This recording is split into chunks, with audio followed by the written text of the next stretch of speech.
صادق في الأمري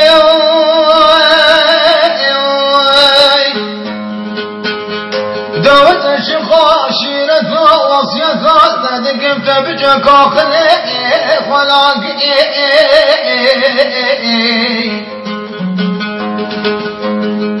وذكر ذي لما خراب والملك ديار جيران وبنا قول كيك رداي وخراب فريو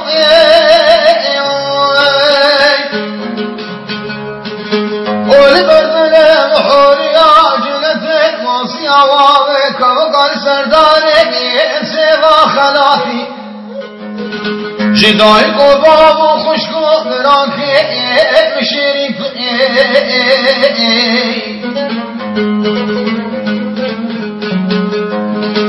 وذكر ذي لما خراب وذنقش حفصال يعتد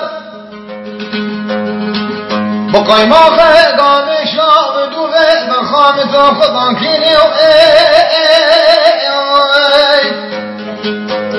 ودوت زيدن وبالا خدم قيسقا جيرانا هاتو بنمش الشيخو مالا ذم قفايا بشيقا كتلكو محشيا بجمقا لحكري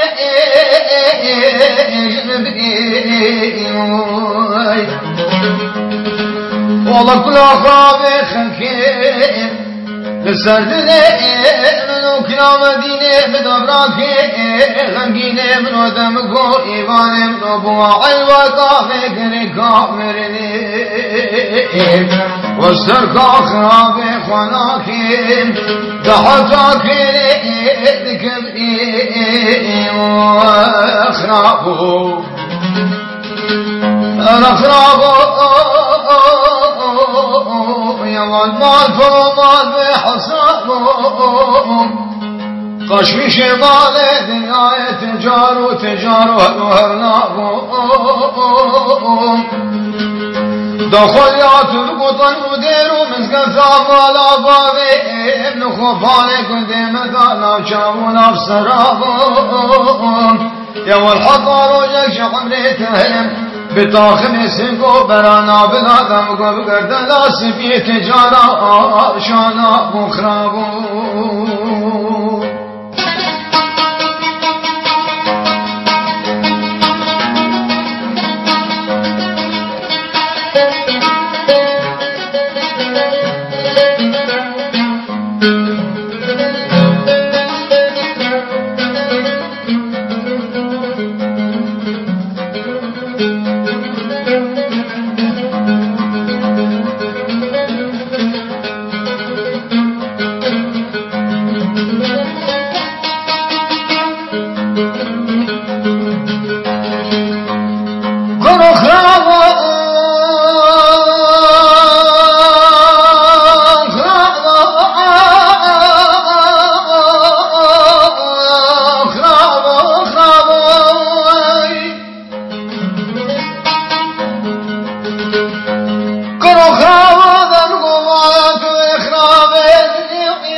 تجارة بارك